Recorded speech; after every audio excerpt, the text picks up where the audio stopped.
O Ando Cosmos entrega 3 ambulâncias ao governo santomense. Empresários israelitas interessados em investir em São Tomé e Príncipe. Representações diplomáticas não comparecem no encontro agendado pelo partido MLSTP-PST. Ministério dos Assuntos Sociais capacita agentes em matéria de educação parental.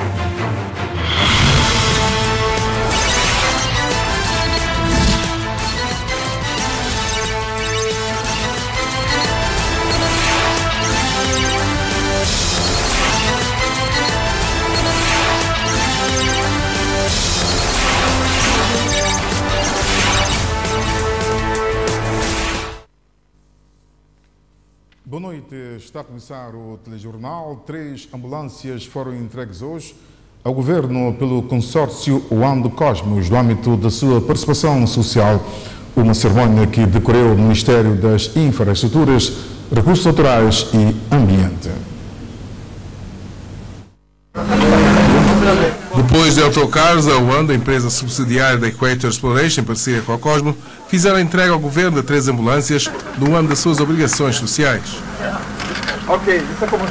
As part of our commitment to Este projeto faz parte das nossas obrigações enquanto operadores em São Tomé e Príncipe, depois de termos providenciado autocarros há bem pouco tempo para escolas. Prevemos num futuro próximo apoiar outros projetos, agora que estamos em parceria com a empresa Cosmo, no que concerne à educação para a construção de algumas escolas, mais autocarros e professores para ensinar nessas mesmas escolas.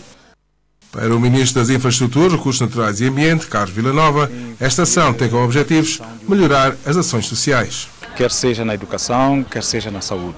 Hoje nós estamos a melhorar ou criar condições para melhor atendimento ao nível da saúde das nossas populações. Fizemos-lo na educação tempos atrás, com mais meios volantes para transporte dos estudantes. Também há uma mutação que está em curso, que é muito importante, que é na construção de mais 70 salas de aula na educação. Também já houve investimentos na área infantil, em creches, portanto nós vamos continuando. O próximo passo que já está em carteira e está a ser trabalhado será também investir na aquisição de um novo equipamento para que no hospital se possam realizar diagnósticos ao nível da cardiologia com mais eficiência e possa servir melhor às nossas populações. Portanto, a nossa orientação está virada mesmo para melhorar no campo social, criar mais condições de atendimento às populações e para que, de facto, aí também sirva como uma espécie de investimento nas pessoas, de modo que elas possam ver correspondidas as suas aspirações. Para a Ministra da Saúde, estas ambulâncias irão fazer parte de um sistema de emergência médica. São ambulâncias completamente equipadas, portanto vão ter a capacidade de socorrer, fazer o socorro dos doentes, dos acidentados, das situações, portanto, de emergência no próprio local. Portanto, são ambulâncias que podem fazer suporte de vida às pessoas do local até chegar ao hospital. Vão estar, portanto, vai fazer parte de um serviço de emergência médica. Nós vamos ter, portanto, são 3, vão estar colocadas na região norte, centro e sul e vai haver, portanto, uma central de atendimento e a partir daí, depois de fazer a triagem devidamente feita, então vai-se identificar de acordo com o local onde se encontra a pessoa, a emergência, irá deslocar-se uma dessas ambulâncias para socorrer. Ministério da Saúde, equipado com 3 novas ambulâncias, oferecidas pelas empresas Ando e Cosmos. Esta quinta-feira terminou o ateliê de 2 dias sobre a planificação de estratégia de programa sobre o trabalho digno, organizado pelo Governo em parceria com a Organização Internacional do Trabalho, OIT. O encontro tinha por objetivo a elaboração de uma estratégia para a promoção do trabalho digno em São Tomé e Príncipe. O ateliê para a planificação de estratégia do programa do país do trabalho digno começou na quarta-feira no Hotel Pestana, com participação de várias entidades nacionais pertencentes a diferentes instituições. Acabamos de participar e dar o nosso contributo. É um documento de extrema importância para todos os santomenses. Pedimos à OIT para não nos esquecerem e estarem sempre apoiando as nossas atividades. Agradecemos sinceramente. Aos parceiros sociais, tripartidos, temos desafios enormes pela frente. É preciso diálogo permanente, sem protagonismo. O país precisa de nós todos. Quando começamos a elaborar este PPTD, foi difícil saber se, depois de 3 dias, os participantes presentes contribuiriam ou trabalharíamos só nós. Mas as coisas mudaram e posso dizer agora que o trabalho com BIT em São Tomé e Príncipe de reforço de capacidades foi bom. Nunca assisti uma atividade com este engajamento e diálogo franco em tempo útil. Este é um ponto muito positivo que eu vou levar à Yaoundé e poderei informar a senhora diretora que BIT em São Tomé e Príncipe atingiu os seus resultados, porque sem recursos humanos não há desenvolvimento. O diálogo était ouvert. Ter uma estratégia no âmbito do programa do país para trabalho digno visa a melhoria das condições laborais no país. Assim, portanto, esperamos que este novo programa possa contribuir para a melhoria do nosso quadro laboral e também consolidar as conquistas que tivemos no primeiro PPTD que desenvolvemos entre 2013 e 2017. Em que, essencialmente, nós tivemos 2 objetivos. A promoção de emprego para mulheres e homens, visando particularmente jovens, e, segundo objetivo, o reforço da capacidade dos mandantes tripartidos em diálogo social para a melhoria e aplicação das normas internacionais sobre o trabalho. O plano de estratégia do programa do país do trabalho digno será um documento a adotar em fevereiro, depois de ser assinado. Agricultura, pesca e sistema de irrigação são algumas das áreas que poderão no futuro contar com investimento de empresários israelitas. Em entrevista à TVS, Eli Natche fala da existência de contactos para um possível investimento israelita no país.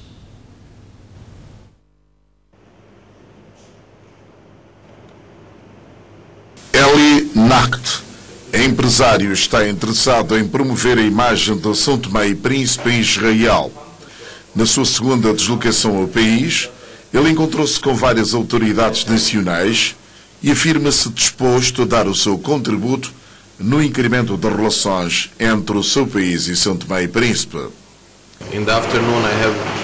Na sequência da minha proposta, estamos aqui a negociar os investimentos em São Tomé e Príncipe, a receptividade das autoridades são-tomenses.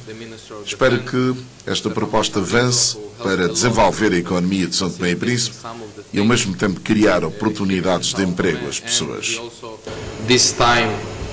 Questionado sobre a sensibilidade de empresários israelitas em investir em São Tomé e Príncipe, Eli Nacht sublinha que algumas propostas já foram apresentadas às autoridades nacionais. A primeira vez que vim a São Tomé e Príncipe, trouxe um empresário israelita que se propôs investir, mas há outros investidores interessados em outras áreas. Acredito que poderá haver parcerias entre investidores israelitas e são-tomenses. Penso que neste momento há interesse das duas partes, sendo que São Tomé e Príncipe deverá decidir relativamente às propostas submetidas. Neste momento, o tango dança-se com duas pessoas. Relativamente às possíveis áreas de investimentos por parte de empresários israelitas, Eli Nacht refere que elas são múltiplas.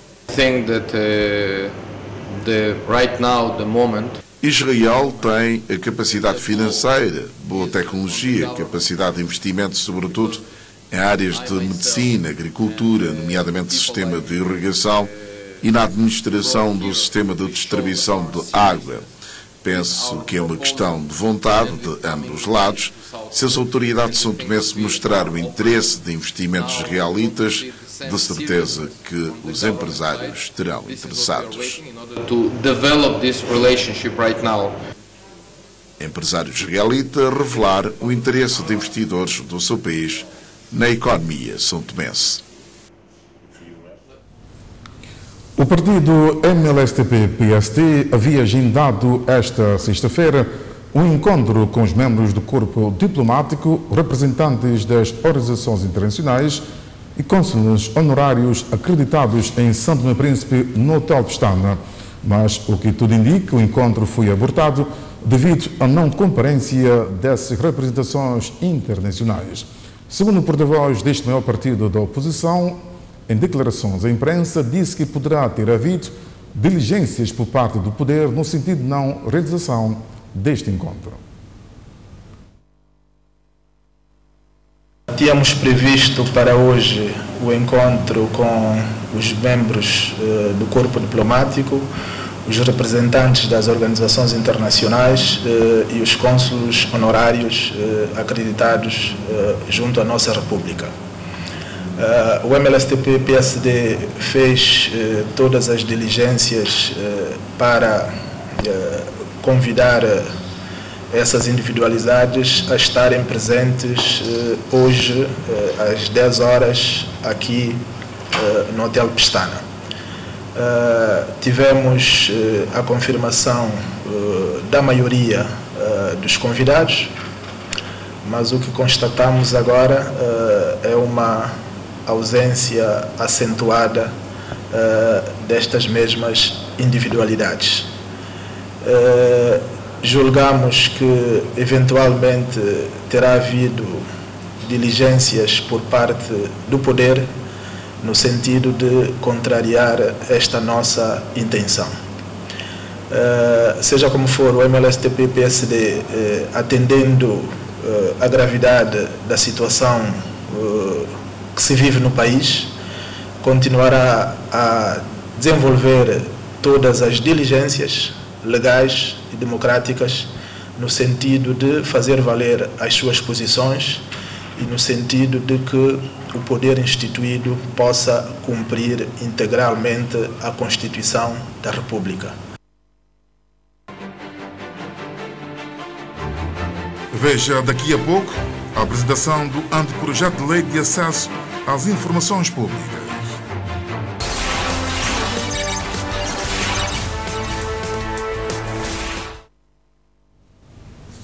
Num comunicado de imprensa enviado à redação da TVS, a Associação Sindical dos Magistrados Judiciais lamenta o facto de, no seu entender, a proposta de lei do Conselho Nacional de Justiça não ser inclusiva, visando satisfazer determinados interesses de alguns advogados, e sublinha que a classe dos magistrados não foi tida nem achada. O comunicado assinado pelo presidente da Associação Sindical dos Magistrados Judiciais, Leonardo Pinheiro, diz ainda que a referida proposta de lei não reflete os anseios da sociedade civil e nem dos operadores judiciários. De acordo com o comunicado, os membros da Associação Sindical dos Magistrados Judiciais não estão satisfeitos com o facto de não existir, até o momento, uma proposta que fosse inclusiva e não persecutória, na medida que, para além das funções típicas de representação profissional, a Associação está estatutariamente vinculada na defesa da independência, dignidade e prestígio dos juízes, dos tribunais e da justiça. Ainda hoje, o grupo da sociedade civil que propõe a criação do Conselho Nacional da Justiça, depois dos encontros com os órgãos de soberania, esteve reunido no sistema das Nações Unidas. Os educadores, agentes comunitários e pessoal ligado à segurança social da região autónoma do Príncipe, durante 2 dias estiveram submetidos a uma ação de formação em matéria de educação parental. A formação foi promovida pelo Ministério dos Assuntos Sociais no âmbito de um estudo realizado pelo Fundo das Nações Unidas para a Infância, UNICEF, em 2013. Esta formação de formadores em matéria de educação parental visa, sobretudo, apoiar os pais encarregados de educação no reforço da capacidade parental prevenindo os comportamentos nefastos, sobretudo nas crianças, depois de um estudo feito pela Unicef no ano de 2013. O Programa de Educação Parental tem como alicerces um estudo feito em 2013 sobre as práticas parentais para crianças com menos de 6 anos, um estudo feito pela Unicef com o objetivo de subsidiar a elaboração de um programa de educação parental e contribuir para a execução das recomendações da Política e Estratégia Nacional de Proteção Social do Ministério do Emprego e Assuntos Sociais, a ser executado pela Direção de Proteção Social e Solidariedade. Uma das principais recomendações do estudo feito foi de incentivar os comportamentos mais favoráveis nas áreas da saúde, nutrição, descanso, sono, higiene e proteção, bem como para o desenvolvimento emocional, cognitivo e social das crianças e, consequentemente, para que todos os responsáveis parentais, no geral, adotem atitudes mais proativas, mais explicativas para com as crianças. Implementado em 2016, o referido programa, que surgiu como fase piloto, segundo esta responsável, tem tido sucesso nos distritos já implementados. O Programa de Educação Parental, ele surge em 2016, inicialmente com uma fase piloto onde abrangimos 37 famílias de São Tomé. Ele foi implementado em 3 distritos, distrito de Lembá, Caué e Lobata. Devido ao sucesso da fase piloto, nós pretendemos alargar o programa, onde envolvemos agora a região autónoma do Príncipe, e com o objetivo de atingir 137 famílias ao todo. Nesse caso, incluímos as 37 famílias da fase piloto, mais 100 famílias. No total, teremos 137 famílias dos 3 distritos, Lembá, Caué e Cantagalo, mais 4 comunidades da região autónoma do Príncipe. Na região autónoma do Príncipe, nós estaremos na comunidade de São Joaquim, Porto Real, Nova Estrela e Ponta do Sol. Presente no arranque desta ação de capacitação esteve António Machaba, em representação do Governo Regional. Depois de terminarem essa formação, depois de cumprirem essa missão, que é uma missão tão importante, que tem a ver com vida, aliás, que lida com as nossas crianças, com as suas deficiências e não conhecimentos que têm, de forma a nós tentarmos colmatar e dar uma atenção especial, que para o futuro tenhamos essas crianças saudáveis, pais com melhor conhecimento nessas matérias. Também faz parte da educação, esse desafio, essa aposta do governo para o futuro na região autónoma do Príncipe. Educadores, agentes comunitários e pessoal ligado à segurança social a serem capacitados em matéria de educação parental na Ilha do Príncipe. Foi apresentado no Centro Cultural Português o anteprojeto de lei de acesso às informações públicas. O anteprojeto e da Plataforma dos Direitos Humanos e Equidade de Gênero surge no âmbito do projeto Propalop.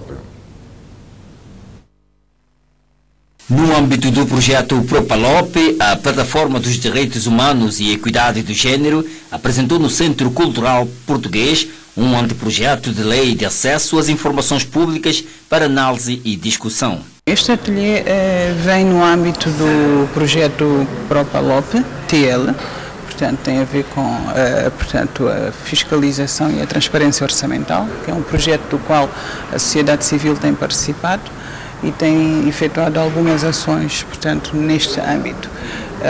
A Plataforma para os Direitos Humanos, portanto, a FONG, a UEBETO e também a CIP, o CIP. E neste âmbito nós tivemos a incumbência, dentro das nossas ações, como Plataforma para os Direitos Humanos e Equidade de Gênero, fazer uma proposta de lei de acesso, portanto, à administração pública. Este anteprojeto de lei surge da necessidade que a plataforma considera existir no país da sociedade civil ter mais acesso às informações públicas e poder agir de acordo com a lei. Este projeto prevê, portanto, uma administração pública mais aberta. Um indivíduo, alguém, um cidadão, que PS pede, portanto, vamos presumir que ele faça algum pedido à administração pública, pode até ser um título de posse, pode ser o bilhete de identidade, pode ser um requerimento a pedir, portanto, uma certidão qualquer. Portanto, este projeto prevê que ele seja parte nesta tramitação. Ou seja, o que é que vai acontecer? Ao ser feito este pedido à administração pública, se for negado, ele tem que saber porquê que foi negado e toda esta tramitação como é que ocorreu. É uma lei que vem estruturar o que já é corrente nas instituições as públicas, né? E não só, para ajudar os cidadãos a intervirem e ter uma participação ativa ao acesso das informações e dados que não estão sujeitos a sigilo profissional. O anteprojeto de lei de acesso às informações públicas foi analisado e discutido num ateliê onde estiveram presentes 2 deputados do partido no poder. A passagem da capital do país, Santo Tomé, em 1753, para a cidade de Santo Antônio, na Ilha do Príncipe, foi tema de uma palestra proferida por Albertino Bragança. O evento enquadrado no âmbito das atividades comemorativas da descoberta da Ilha do Príncipe. Transferência da capital de São Tomé para a cidade de Santo Antônio no ano de 1753, bem como o processo de invasão francesa à Ilha do Príncipe e a capitulação das autoridades portuguesas, constituíram os 2 painéis históricos apresentados pelo orador Albertino Bragança nestas festividades do dia 17 de janeiro, já comemorada na Ilha do Príncipe. Eu quis trazer ao conhecimento dos habitantes aqui da região autónoma do Príncipe 2 factos históricos que se passaram nos finais do século XVIII,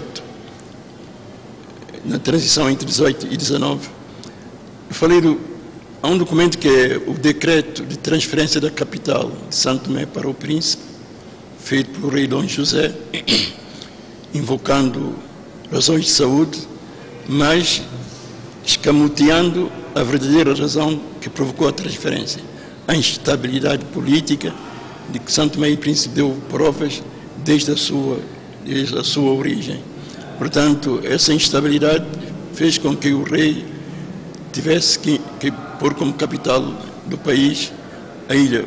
Portanto, a cidade de Santo Antônio passou a cidade na mesma altura para receber, digamos, essa distinção. E o outro documento é um documento. Isso foi, portanto, em 1753, portanto, a data da transferência para a capital para o Príncipe. E o outro documento ocorreu em finais de dezembro de 1799, quando uma força armada da Marinha Francesa entra no Príncipe e toma a ilha, onde ficou cerca de um mês. E depois pede um tributo de 500 onças de ouro para se ir embora. O tributo tinha como fundamento as despesas que eles próprios fizeram durante a ocupação da ilha.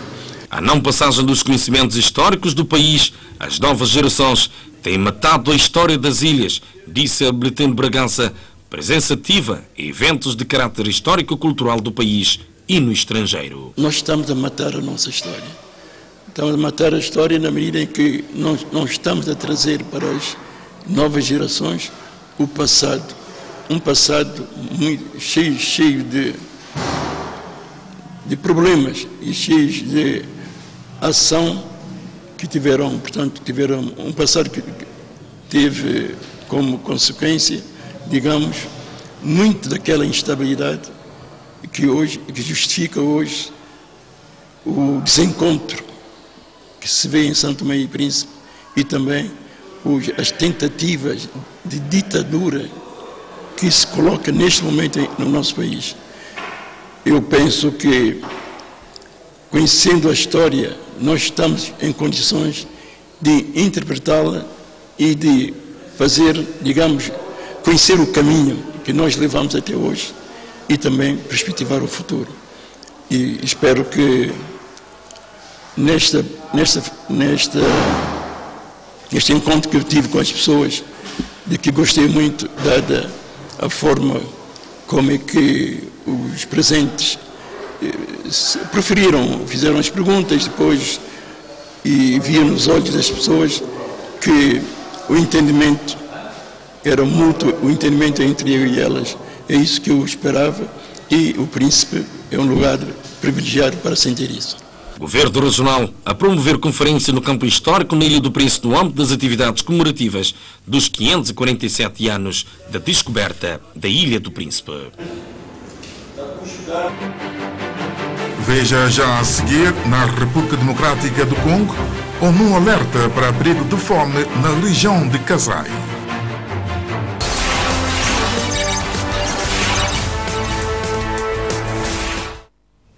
O Papa Francisco iniciou em Lima a sua visita com uma agenda em defesa do meio ambiente e do respeito pelos povos nativos.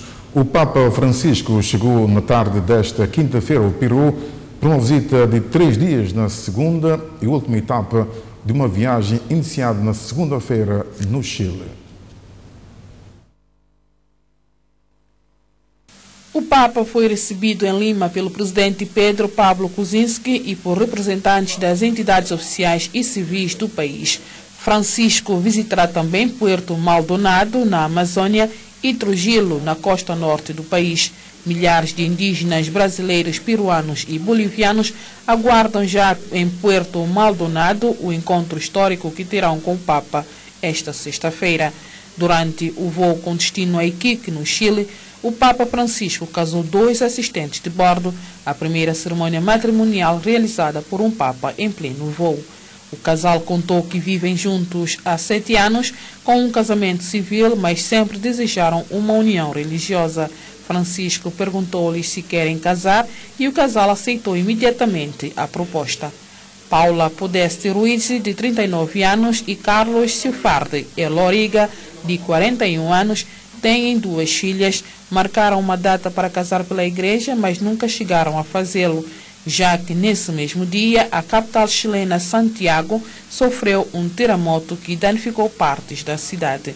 Antes de embarcar rumo a Iquique, Francisco garantiu que não há só uma prova contra o bispo João Barros, acusado de pedofilia.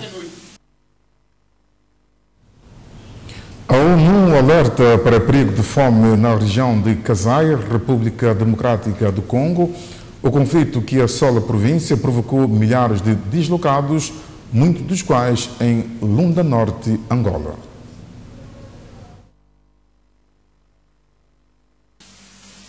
As Nações Unidas dizem que milhares de pessoas poderão vir a sofrer com a fome em Kasai, na República Democrática do Congo, por causa do conflito que assola a região e de uma constante falta de fundos das organizações no terreno. A província do Kasai tem pouco mais de 3 milhões de habitantes e faz fronteira com a província angolana de Lunda Norte, onde se encontram milhares de refugiados. São várias as organizações não governamentais que se queixam de falta de meios, ainda que algumas entidades tenham começado a assumir a gravidade do problema. De acordo com Claude Jubidar, do Programa Alimentar Mundial, WFP. O conflito na região fez com que muitos agricultores abandonassem as terras. As constantes interrupções do ciclo de cultivo deixaram milhares de pessoas com quase nada para comer, explica também a Organização das Nações Unidas para a Agricultura e Alimentação, FAO. As pessoas tiveram de deixar as casas tantas vezes em Kasai que perderam 3 estações de cultivo. E se não tiverem ajuda, estas pessoas que vivem do que o campo lhes dá vão sofrer. Os mais vulneráveis, as crianças, vão morrer primeiro. Repito, apenas 1 em cada 8 pessoas deslocadas terá tido acesso à alimentação adequada no passado mês de dezembro. As Nações Unidas deixam assim um alerta. O conflito armado, que começou em 2016, deixou centenas de milhares de deslocados, muitas das quais se encontram sem acesso permanente a recursos alimentares. Por isso, a ONU pede mais 1,5 mil milhões de euros em ajuda para a República Democrática do Congo só para este ano. É o terceiro pedido de ajuda depois da Síria e do Iêmen. No ano passado, as Nações Unidas pediram mais de 800 milhões de euros, mas apenas metade dos recursos foi entregue. Com quase 90 milhões de habitantes, a República Democrática do Congo é o segundo maior país do continente africano. A instabilidade política tem marcado em diversas ocasiões a história política e social da República Democrática do Congo desde a independência da Bélgica em 1964. A situação tornou-se mais tensa, especialmente no que diz respeito aos conflitos de natureza étnica, desde que, em 2016, o presidente Joseph Kabila se recusou a abandonar o poder no final do seu mandato. Foi em agosto do mesmo ano que as forças de segurança congolesas abateram Jean-Prince Mpadi, o sexto Camuina Nsapu, figura é um dos chefes tradicionais dos Bajikala Kassanga. A morte de Mpandi provocou uma onda de violência que tem gerado um grande fluxo de refugiados rumo à província angolana de Lunda Norte. Theresa May e Emmanuel Macron comprometeram-se em reforçar os laços de cooperação França e Reino Unido. A porta do Reino Unido para a União Europeia está quase a fechar-se com Brexit, mas a boa relação com a França é para continuar. A primeira-ministra britânica Theresa May e o presidente francês Emmanuel Macron comprometeram-se esta quinta-feira em Londres a reforçar os laços de cooperação entre os dois países. A cimeira bilateral ficou marcada pelos temas da segurança, defesa e migração, com especial destaque para Calais. De acordo com a britânica, as infraestruturas de segurança com sistema de videovigilância, vedações e tecnologia de infravermelhos em Calais e noutros pontos serão reforçadas para tornar as fronteiras do Reino Unido ainda mais seguras. Vamos reforçar as infraestruturas de segurança com sistemas de videovigilância, vedações e tecnologia de infravermelhos em Calais e noutros pontos. O restante investimento que acordamos vai tornar as fronteiras do Reino Unido ainda mais seguras. O Brexit também não foi esquecido. Apesar do espírito de comunhão do encontro, Emmanuel Macron pediu o fim da hipocrisia no acesso britânico ao mercado comunitário. Para o presidente francês, o Reino Unido não pode querer ter os mesmos direitos dos Estados-membros. Não sou a favor nem de recompensar nem de castigar, mas tenho uma exigência, que o mercado único seja preservado, porque isso é um direito e um pilar da União Europeia. Por isso a escolha está agora do lado do Reino Unido, não do meu. Mas não pode haver um acesso privilegiado ao mercado comum e que nele estejam os serviços financeiros. De acordo com Theresa May e Emmanuel Macron, os laços entre os dois países saíram reforçados e a história que têm em comum não vai ser apagada com o Brexit. No entanto, o processo da saída britânica da União Europeia continua a levantar muitas dúvidas. A conclusão do Brexit está marcada para 29 de março de 2019. O diretor executivo de Human Rights Watch condena os Estados Unidos da América.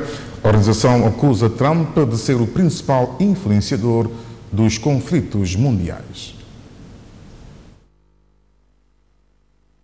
As palavras são de Kenneth Roth, diretor executivo da Human Rights Watch, organização conhecida por divulgar a violação dos direitos humanos. O representante admite que há vários países no mundo que não cumprem estes direitos universais. Exemplos de populismo, crise de refugiados, até mesmo casos de manipulação da opinião pública. O diretor executivo da organização acusa os Estados Unidos de ser o principal influenciador. Trump, de muitas formas, tem sido um desastre para os direitos humanos. No plano interno, quebrou todos os tabus em relação ao racismo, à misoginia e à xenofobia. Na política externa tem uma admiração insaciável por homens fortes e abraça pessoas como Putin, Erdogan, Sisi ou Duterte. Claro, isso torna muito mais difícil estigmatizar esses líderes autoritários quando Trump diz que são grandes homens. Então, o que é realmente necessário é que os outros governos adotem esta condenação. Para Kenneth Roth, o Reino Unido, uma das maiores potências mundiais, não está na lista dos países que potenciam o não cumprimento dos direitos humanos. Os britânicos agora estão mais preocupados com o Brexit e deixaram de ter um papel ativo na promoção dos direitos humanos. É por isso que precisamos de países como a França e a Alemanha para dar o exemplo. Às vezes dão, outras vezes não. Para a Human Rights Watch, a prioridade será começar a condenar todos aqueles países ou líderes que não cumpram os direitos humanos. É preciso lutar contra esse aumento do populismo, porque vimos que esse tipo de ligações e resistências podem fazer uma grande diferença e podem salvar os direitos que estão em risco. Segunda parte do telejornal, a Escola Adventista, em parceria com o Grupo Maranata, inaugurou esta sexta-feira mais uma instalação escolar. Cerca de 30 crianças vão poder reforçar os seus estudos nesta escola da Igreja Adventista do Sétimo Dia. O corte de fita dá início à inauguração de mais uma sala que irá albergar mais de 30 crianças. Presenciaram a cerimônia alunos, professores, pais encarregados de educação e representantes do Grupo Maranata, que é um dos parceiros. Estudo no Colégio Adventista há 3 anos. Quero agradecer à direção do colégio, aos meus professores e a todos os colaboradores o esforço que têm feito para tornar maior a nossa escola para o bem da educação e do país. Muito obrigado. Years ago, I came to São Tomé. Há 3 anos atrás estava em São Tomé e senti a necessidade de construir uma escola aqui em São Tomé. Eu voltei, procurei fundo e encontrei uma família aqui representada que contribuiu quase com a metade do valor para a escola. O Grupo Maranata é um grupo que constrói escolas e estão preocupados com a formação de mulheres e homens para o Em nome dos pais encarregados de educação, Elígio Teixeira agradeceu e disse ainda que este novo estabelecimento ajudará na melhoria de condições para o ensino. A congregação adventista, no seu papel, não só de evangelizar, mas para contribuir também para o desenvolvimento de qualquer sociedade, decidiu há 3 anos enveredar por esse projeto e hoje nós estamos a tomar contato com o alargamento do projeto que visa, sobretudo, que essas construções elas visam sobretudo não só permitir o alargamento do ensino, mas também umas construções que estão no âmbito de um processo ecológico. São edifícios que nós podemos constatar construídos em estruturas pré-fabricadas e montadas. Então, obviamente que elas permitirão melhores condições de ensino e de estudos também e vão permitir que eles possam, cada dia, engrandecer o seu projeto. Para além desta sala inaugurada esta sexta-feira, ainda se encontram em fase de acabamento mais de 8 salas que serão inauguradas ainda neste mês de janeiro. E nós estamos muito contentes que pessoas como o Grupo Maranata estão conosco neste mês para poder terminar esses colégios. Inauguramos apenas uma sala hoje, mas a ideia é inaugurar 8 salas até no final deste mês. Segundo a diretora do Colégio Adventista, no futuro esta escola irá albergar alunos de 5º ano a 12º. Na cidade de Santo Antônio, Ilha do Príncipe, o escritor santomense Albertino Bragança fez esta semana a apresentação do seu mais recente trabalho literário, Ao Cair da Noite. O romance do escritor santomense Albertino Bragança, depois de apresentado de outras paragens do mundo, chega esta semana à Ilha do Príncipe, no quadro da comemoração de mais um ano da descoberta da Ilha do Príncipe pelos navegadores portugueses. Tem como título Ao Cair da Noite, uma trama passional envolvendo o marido e a mulher que quer matar por infidelidade, mas acaba por recuar, não cometendo o crime. Quando escrevi o primeiro capítulo, pus-me a mim a pensar em que saídas eram possíveis para apresentar ao público leitor e podia, digamos, enverdar o livro por vários caminhos. Eu encontrei 4 caminhos, mas escolhi um deles, um caminho que ajuda a salvaguardar a mulher dos boatos e que levam situações irreprimíveis, situações muito lancinantes, provocadas pelo ciúme. É certo que existem ciúmes dos dois lados. O ciúme é um fenômeno que atravessa, digamos, a humanidade, tanto os homens como as mulheres. Mas não há dúvidas que os ciúmes do homem têm provocado situações muito avalaçadoras e muito perturbadoras para a paz que se pretende para os casais e para toda a humanidade. Segundo ainda as palavras do ator, a reconciliação entre os casais é o caminho que este romance procura sempre encontrar. Continue livre à procura de saber se, perante, digamos, a agressão e a ameaça que ele provocou, portanto, à esposa, será possível a reconciliação. E o livro vai sempre na procura da reconciliação. Mas eu chego ao meio do caminho, deixo isso ao cuidado do leitor. E não me aventuro, e as pessoas poderão... Eu fui até um certo limite, a partir daí o leitor terá que, digamos, imaginar. Juntaram-se outra vez, valeu a pena, digamos, toda a insistência da madrinha, da Nilza, dos filhos, etc., de perdoar o gesto, digamos, translocado do marido e, de facto, voltarem a viver juntos. A apresentação do romance Ao Cair da Noite, do escritor santomense Albertino Bragança, teve como palco auditório do Centro Cultural do Príncipe. E com estas notícias colocamos o ponto final a este telejornal. Boa noite.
Olá, eu sou Gastão da Graça, tenho 55 anos, vivo em Cruz Mamim.